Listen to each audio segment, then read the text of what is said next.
Hello, this is a quick guide to how to use the turntables on Train Simulator. This applies to UK routes. It may well be the same for European routes, I don't know. I don't use them myself, so I can't really say.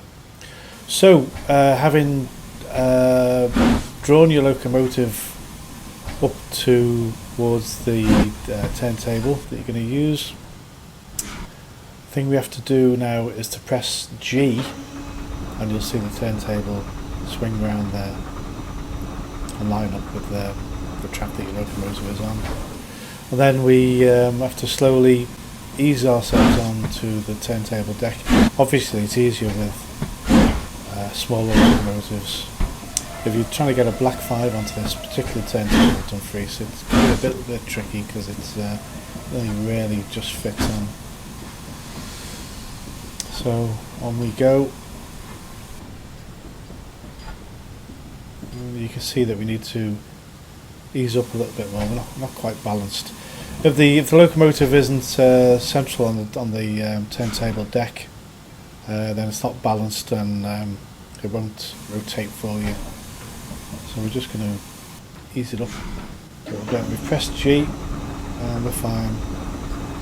And the turntable is turning around now, as you can see, and it'll just automatically align back with the track that you've just used. Just while we're watching this, if you reach a turntable area and the turntable hasn't been rendered, which does sometimes occur, if you press a G or sometimes a Shift G, that should do the trick and it should immediately render for you. So that's how to use a simple one-track turntable. So here's an example of a turntable that hasn't been rendered for some reason. I don't know why this happens, but as soon as you select your locomotive, if you press G, your turntable generally renders correctly like that, aligns itself for your track. So now this standard class 2 locomotive can move up onto the turntable there with Carlisle. So I'm going to show you how to use the table, or any table that has multiple tracks leading into it. It's not much different, to be honest. So like before, looks like we're going to stop a little bit short. We're not quite balanced, and I suspect we'll have to move up a little bit here. Yeah, as you can see, the tender's still not quite onto the deck of the turntable, so we just need to move up a little bit more. That should do it. And press G. Yeah, that's worked. I mean, actually, if it's the prototype, it probably wouldn't turn because it's not quite balanced, but the game has accepted that. That's all that matters, really. So around it goes. And we're lined up with that first track. Now if we want to use, say for example, the next track to the left where that jinty is, we just press G. That will go over to it. If we don't want to use that, we want to go backwards, then we press Shift G. And back we go. Press G again.